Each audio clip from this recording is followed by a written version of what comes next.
Hi everyone, Anthony Fantano here, internet's busiest music nerd, and it's time for a review of the new Pusha T album, My Name Is My Name. Pusha T, Virginia rapper, signed with Good Music. If you didn't already know, Pusha T is a member of the famed hip-hop duo Clipse. A lot of people consider their album Hell Hath No Fury to be a modern classic. However, it would seem that talent hasn't necessarily added up to a strong foothold in a vibrant solo career. What little stuff Pusha T has put out just hasn't been that memorable. Earlier this year, he released the Wrath of Cain mixtape, which I think had some worthwhile tracks on it. And then there was Numbers on the Boards, which was the first single to drop from this forthcoming album, and in my opinion, one of the best singles of 2013, regardless of genre. I would say a little more than usual, Pusha T's wordplay is freaking dense on this track, and his words, his lyrics, and the way he delivers them is clever, it's funny, it's convincing. He raps in a way that's so toned down, but feels so hyped and exciting. And what makes the song even more interesting to listen to is just how unorthodox the beat is. I love the skipping bass line on this track, the kind of goofy percussion sample, and Pusha T just drops bar after bar that I could just imagine him writing out and then reading and rewriting and rewriting. It's a different jingle when you hear these car keys, which leads into the line about the SL, leading into the line about the plane, leading into the line about the wings.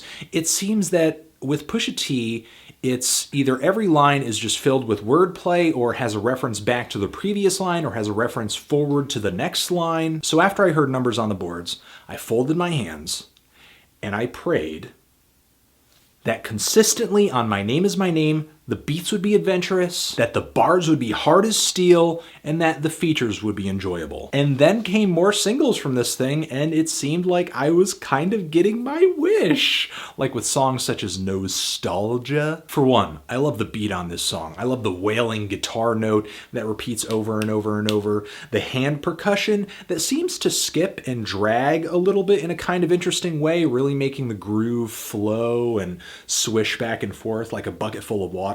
I love the Boogie Down production sample that pops in and out of the song too. And sonically, the beat is just really fitting for this dark, druggy, dope boy world that Pusha T always finds himself in lyrically. Of course, Pusha T comes through with solid rhymes, solid wordplay when he's talking about selling Johnson & Johnson. Then he says he was a babyface monster, references diaper rash, references a teething ring. When Pusha T builds on a theme in his verses, he just goes all out. And when Kendrick Lamar comes in, who is also featured on this track, it is fantastic. Couldn't have asked for a better rapper to hop on this song. But he just comes through with a hard-nosed verse talking about his father selling drugs for a little bit and then kind of linking that back around, saying that, well, in the future, I'll be your connect, and kind of coming to the conclusion that your son is dope, drugs, you get it. Every verse is a brick. This song is essentially just like a headbutt to the face. I love it. Other tracks that dropped before the release of this LP weren't bad either. King Push, you've essentially got more coke talk on this track on top of a futuristic trap beat. The song does reach an abrupt end though, as a lot of other tracks on here do. Kind of like a drug dealer, this album hangs around long enough to give you what you need and then disappears into the night. There also was the track Sweet Serenade with Chris Brown that also dropped before this LP, and maybe that was the most underwhelming track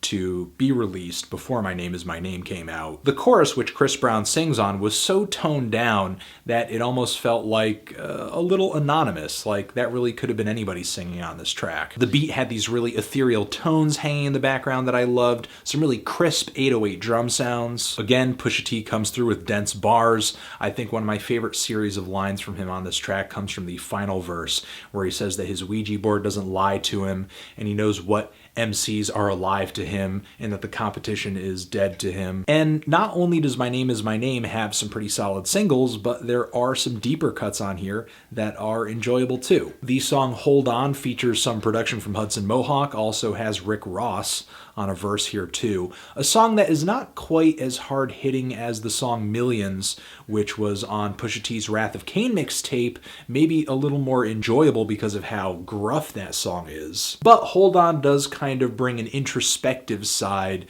to Pusha T and Rick Ross that you don't normally see. The worst thing about this track, though, are the production credits Kanye West brings to the table. While I like the very nutty beat and the bright synths that Hudson Mohawk has in this track, and some of the grand pianos that I'm sure Kanye included, the auto-tune singing he has all over this track sounds completely obnoxious, not even enjoyable on any level whatsoever. Pusha T kind of talks about being a dope dealer and a rapper who raps about selling dope, and how that isn't really any worse than being a rapper who avoids those topics but sells listeners false hope. Kind of painting himself as more of a realist. And Rick Ross, like I said, a lot more introspective than we usually see him on this song. I would actually say his verse is kind of decent from a substantial standpoint. The song Suicide continues Pusha T's connection with Pharrell, delivering a beat on this song that is very quirky, some interesting synths on this song. It's colorful, it's odd, and Pusha T brings a lot of charisma and some good bars to this track too. The first half of this album is really solid, but it's really at the halfway mark that Pusha T starts delivering one unenjoyable song after another. There's No Regrets on here, which lyrically isn't a bad track and features some more Hudson Mohawk production, but the beat on this song doesn't really feel that enjoyable. The percussion is really intense and it's busy, and you do have some bright synths on here, but without a nice round warm bass line to kind of smooth things out, the instrumental is just so jagged and not really that complimentary to an MC like Pusha T, who does sound so low key a lot of the time. He feels a little drowned out to me here. Then we have the song with Kelly Rowland, Let Me Love You, which, wow.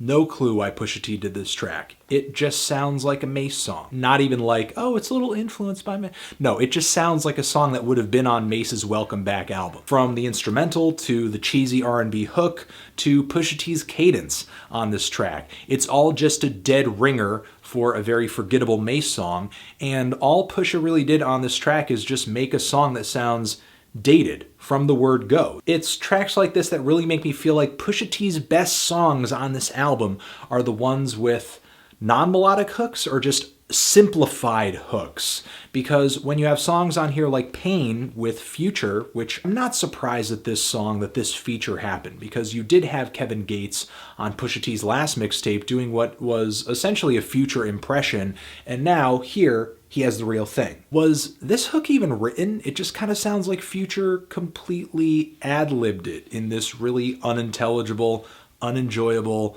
really half-assed way, and then they just auto-tuned it, and yeah. And then there's the track Who I Am, which I think only illustrates how much of a double-edged sword signing to good music can be, because while the beat is fantastic on this track and Pusha T sounds great as well, really banger beat here with some personality, 2 Chainz and Big Sean essentially come in for 2 guest verses that are incredibly weak. Then there's the track Snitch, which closes this album out, but nothing that's really going to redeem the second half of this LP, nothing that really stands above Nostalgia as being the best song on this part of the album. Pusha T could have given us some pure, just mind-melting Kane, but obviously as fans we're not really on that level with Pusha T, where he hooks us up with the good stuff. So he kind of padded this album out with some baking soda, some baby powder, and said, here you go. I'm feeling a decent strong 6 on My Name Is My Name, transition. But if you've given this LP a listen, what did you think of it? Love it? Hate it? Why? What do you think I should review next? And that's it. Pusha T, My Name Is My Name, Anthony Fantano, forever.